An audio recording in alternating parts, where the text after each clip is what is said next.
নমস্কার বন্ধুরা, আমি সুজাতার ঘর সংসার চ্যানেলে তোমাদেরকে স্বাগত জানাই। আশা করছি তোমরা সুস্থ আছো, ভালো আছো, আমিও ভালো আছি। বন্ধুরা, আমি কোনো একজনের ভিডিও দেখে সেখানে কাউকে নিয়ে কমেন্ট করেছিলাম। কি কমেন্ট করেছিলাম? তাকে আমি কাকিমা বলেছিলাম। আর যাকে আমি কাকিমা বলেছিলাম সে ওই কমেন্টটা দেখে আমার উপরে কি যে রেগে গেছে বন্ধুরা, তোমাদেরকে কি বলবো। এত রেগে গেছে, ওই কাকিমার কথাটার মধ্যে যেন গালিগালাজ আছে, যে আমি ওনাকে যেন গালি দিয়ে ফেলেছি। তো বন্ধুরা, আমার মনে হচ্ছে উনি আমার বয়সী হবে বা আমার থেকে ছোটও হবে। আমি ওনাকে, সবাই যে নামে ডাকে আমি সেই নামেই ওনাকে ডাকবো। তো আমি এখন ওনাকে কিছু বলছি। তো গীতা বোন, সবার আগে আমি তোমার কাছে ক্ষমা চেয়ে নিলাম। তোমার একটা ভিডিও আমি আজকে দেখলাম, তুমি বলছো আমি কেন তোমাকে কাকিমা বললাম। সত্যি আমি খুব ভুল করেছি গো, বিশ্বাস করো। কারণ আজকে তোমার ফটোটা নিয়ে এবং আমার ফটোটা নিয়ে আমি অনেকক্ষণ ধরে আয়নাতে দেখছিলাম, দেখে নিজের উপরে না খুব রাগ ধরল। আমি নিজেকে খুব উল্টোপাল্টা বললাম, হ্যাঁ রে, তুই কি করে ওনাকে কাকিমা বললি? তোর থেকে উনি অনেক ছোট এবং তোর বয়সীও না। খুব ভুল করে ফেলেছিলাম। হ্যাঁ, এখন থেকে তোমাকে যেই নামে সবাই ডাকে আমি গীতা বলেই ডাকবো। তুমি বলছো আমি ওই চ্যানেলটা গিয়ে কী করে কমেন্ট করি, তুমি আমাকে খুব ভদ্র মনে করতে। তা শোনো, তোমাকে আমি বলি, কোনো মানুষ যখন বিপদে পড়ে না, তখন কেউ বন্ধুত্ব হাত বাড়িয়ে দিলে সেই হাতটা তখন ধরতে হয়। তুমি যদি কোনো গাড্ডায় পড়েছো, আর সেই গাড্ডার ওঠার জন্য তুমি কিছু পাচ্ছ না, ওপর থেকে কেউ একজন হাত বাড়িয়ে দিল, তুমি তখন দেখবে না মুসলিম লোক হাত বাড়িয়েছে, না খ্রিস্টান লোক হাত বাড়িয়েছে, না হিন্দু লোক হাত বাড়িয়েছে, তুমি তখন বাঁচার জন্য ওই হাতটাকেই ধরবে। আমি ঠিক তাই করেছি। ওই যে মামুনি রয় যে চ্যানেলটা, আমি ওনাকে বন্ধু ভেবেছি। কারণ আমি তোমাকে বলছি কেন আমি ওনাকে বন্ধু ভেবেছি, তুমি শোনো তাহলে। তো গীতা বোন, তোমার ওই প্রিয় মানুষটা আমার সঙ্গে কি কি করেছে সেইটা একটু তোমাকে আমি জানাই, এবং আমার ভিডিওতে আছে। যদি কোনোদিন তোমার কোনো সময় হয় হাতে, আমার ভিডিওগুলো দেখো, আর তোমার ওই প্রিয় মানুষটার ভিডিওগুলো দেখো। ও নিজেকে বলে না আমি খুব ভদ্র, তখনই বুঝতে পারবে ও কতটা ভদ্র। ওই তোমার যে প্রিয় বান্ধবী, প্রিয় মানুষটা যাকে আমি নাপিত বলি, ওই নাপিত দিনের পর দিন, তোমরা তো জানো ইউটিউব করতে আসলে একটা গ্রুপ হয়, সেই গ্রুপে আমি ছিলাম। আর ওই নাপিতকে না কেউ চিনতো না। তোমাকে তাহলে বলি, ওই নাপিত আমার পা ধরে সবাইকে চিনিয়েছে। ও নিজেকে পরিচয় আমি দিয়েছি, ও সবার কাছে চেনা পরিচয় হলো। যখন হলো, দিনের পর দিন কোনো বাচ্চা ছেলে মেয়েকে নিয়ে আমাকে ভিডিও করতে বলতো, তখন আমি বললাম আমি করবো না। ও তখন কি করেছিল জানো গীতা বোন? তোমার ওই প্রিয় মানুষটা, ওই নাপিত, আমাকে নিয়ে গ্রুপে সবার কাছে মিথ্যে কথা বলতে শুরু করলো। আমি নাকি সবাইকে নিয়ে নিন্দা করি, সবাইকে উস্কাতে শুরু করলো। আর কিছু কিছু মানুষ আছে না, মানে সাচ্চা যারা থাকে না তাদের সাথ দেয় না, নোংরা লোকদেরই সাথ দেয়। আর এই নাপিতের তখন সাথ দিয়েছিল। ওই নাপিতের কথার মতন আরও 3-4 জন চলেছিল। নাপিত জানে আমি যদি সরে আসি তাহলে কি হবে, ওরাও সরে যাবে। তখন ওই নাপিতের মাথায় বদমাশি বুদ্ধি এলো।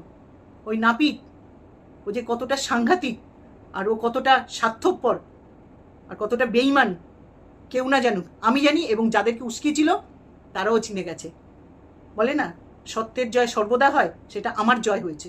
তা তুমি তো জানো না গীতা বোন, তাই তোমাকে একটু বলছি। আমি আজ মামুনি রয় চ্যানেলটা কে কেন বন্ধু ভাবি, কেন গিয়ে কমেন্ট করি। ওই নাপিত দিনের পর দিন আমার 2টো মেয়েকে, আমার স্বামীকে নোংরা কথা বলেছে। তোমাকে তার মধ্যে একটুখানি বলি, তুমি তো একটা কথাতে জ্বলে পুড়ে উঠেছো। কি? ওই মামুনি রয় চ্যানেলটা তোমাকে শুধু বলেছে তোমার একটা ঘরে ধামড়ি মেয়ে আছে, তাতে তুমি একদম জ্বলে পুড়ে উঠেছো। আর ওই তোমার প্রিয় মানুষটা যাকে আমি নাপিত বলি, আমার বড় মেয়ে ব্যাঙ্গালোরে চাকরি করে, কি বলেছে শুনবে? তোমার ওই প্রিয় মানুষটা বলেছে আমার মেয়ে নাকি ব্যাঙ্গালোরে হোটেলে দেহ ব্যবসা করে। আমার ছোট মেয়েকে দিয়ে আমি নাকি ঘরে বসে বিজনেস করাই। কি গীতা বোন, তোমারও তো 2টো মেয়ে আছে, তুমি একটা তোমার মেয়েকে শুধু বলেছে দামড়ি, তাই তুমি জ্বলে গেছো। আর তোমার ওই প্রিয় মানুষটা দিনের পর দিন আমাকে এই বলেছে। ও আরও কী করেছে জানো?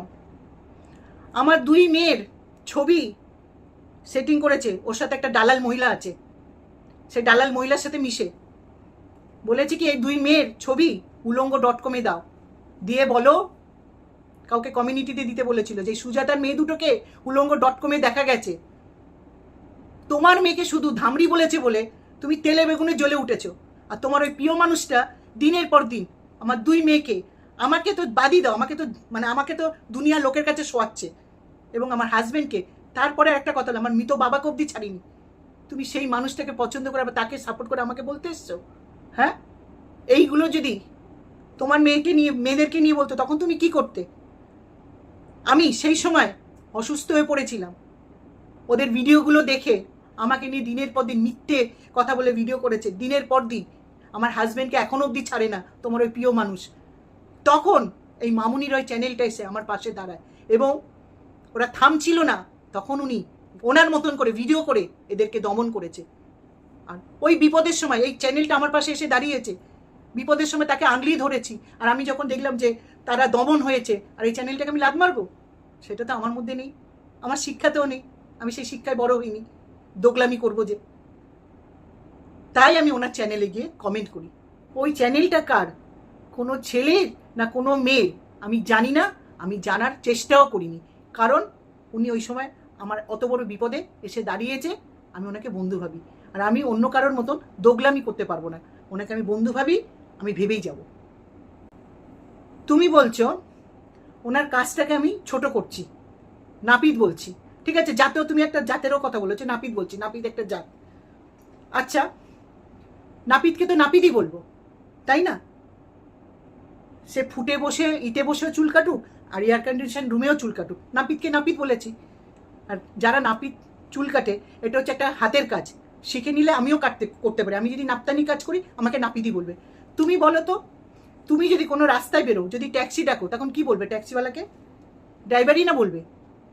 আমাদের এখানে একজন আছে যাতে সে নাপিত বিশ্বাস বলে, সে কিন্তু নাপ্তাগিরি করে না, সে কিন্তু ডাক্তার, তাকে আমরা ডাক্তার বলে ডাকি। যে যেটা করবে তাকে তো সেইটা বলেই ডাকবো। তুমি বলছো না আমি ওর পেশাকে নিয়ে বলছি, তাহলে তোমাকে আমি বলি, আমি বলতে বাধ্য হয়েছি। ও দিনের পর দিন আমার বর যেহেতু জ্যোতিষী বলে, 2 টাকার জ্যোতিষী, টিয়া পাখি নিয়ে গাছতলায় বসে একে ওকে ঠুকরিয়ে বেড়ায়, নোংরা ভাষায় বলেছে। আমি আজ এই কথাগুলো বাধ্য হয়েছি ওকে বলতে, ও যে নাপিত, তখন আমি ওকে নাপিত বলেছি। নাপিত হাতের কাজ শিখে ইটে বসে করুক আর এয়ার কন্ডিশনে বসে করুক, সে নাপিতই। হ্যাঁ, আমার বরকে যখন দিনের পর দিন এই নোংরা ভাষাগুলো বলে গেছে, আমার মেয়েদের যখন বলে গেছে, তখন গীতা তুমি কোথায় ছিলে? কানে কি তুলো গোজে বসেছিলে? তখন তো প্রতিবাদ দেখাওনি যে ওই ভদ্র মহিলা দিনের পর দিন নোংরা কথাগুলো আমাকে বলছে। কারণ ওটা কি তোমার পীড়িতের লোক বলে? তখন তুমি কোথায় ছিলে? তুমি নিশ্চয়ই জানো একটা জ্যোতিষী কতটা পড়াশোনা করে তারপরে এই জায়গায় আসতে হয়, একটা মানুষের ভবিষ্যৎ নিয়ে বাণী বলে। ও তো নাপ্তাগিরি করে, হাতের কাজ শিখে নাপ্তাগিরি করছে। তাহলে খুব খারাপ লেগেছে না আমি নাপ্তা বলেছি বলে? তুমি কি বলছো আমার রুচি তোমার থেকে আমার রুচি অনেক ভালো, অনেক উঁচু। আর ভদ্রতা, কিছু মনে করো না, হ্যাঁ, ভদ্রতার কথা বলছো না তুমি? তুমি কিভাবে ভিডিওগুলো করো? তুমি তো নাকি ভালো চাকরি করো, সকাল হলে অফিস থেকে এসে কিভাবে ভিডিওগুলো করো? একটা মেয়ে মা হতে পারছে না, পৃথিবীতে অনেক মেয়েরা মা হচ্ছে না, সেই মেয়েটাকে দিনের পর দিন আটকুড়ি তোর জীবনে বাচ্চা হবে না, তোরকে আমি অভিশাপ দিলাম। ইউটিউবে না আসলে না জানতে পারতাম না তোমাদের মতন দেবীরাও বসে আছে মানুষকে অভিশাপ দিতে। আমরা যে পৃথিবীতে এসছি না সম্পূর্ণ ভগবানের ইচ্ছায়, তুমি কিন্তু ভগবান না, কাউকে বসে বসে অভিশাপ দেবে যে। তাহলে তুমি কোন সব ভদ্র মহিলা হলে? হ্যাঁ, একটা মেয়েকে দিনের পর দিন ওরকম বলে যাচ্ছ।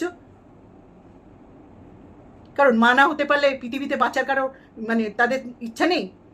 আর তুমি বোঝো না মা ডাকটা সবাই শুনতে চায়। হ্যাঁ, আরেকটা বলি, তুমি কিভাবে ভিডিও করেছো? তুমি তো কোচি, তুমি মন্দিরার বাবা মাকে নিয়ে কিভাবে ভিডিও করেছো? তুমি না ছোট মেয়ে, তো বড়দের সম্মান দিয়ে ভিডিও করতে পারোনি? তুমি আবার আমাকে বলছো আমি ভদ্র না অভদ্র? আমার ভিডিওগুলো দেখে এসো তো, কেউ খোঁচা মেরেছে, তারপরে আমি বলেছি, তাও কারোর বাড়ির বাবা মাকে নিয়ে, কারোর বাচ্চাকে নিয়ে বলিনি। যে যেরকম ভিডিও করেছে সেই ভিডিওর আমি উত্তর দিয়েছি। তোমাদের মতন যেচে পড়ে এদিকে বলো ভালো চাকরি করি, ভদ্রতা না নিজে আগে শেখো, হ্যাঁ, তারপর আমাকে বলতে আসবে। আর রুচিবোধ, ওই তো তোমার রুচিবোধ দেখছি। জানো তো গীতা বোন, বাংলায় একটা প্রবাদ আছে, জহরি জহর চেনে, সুরে চেনে কচু।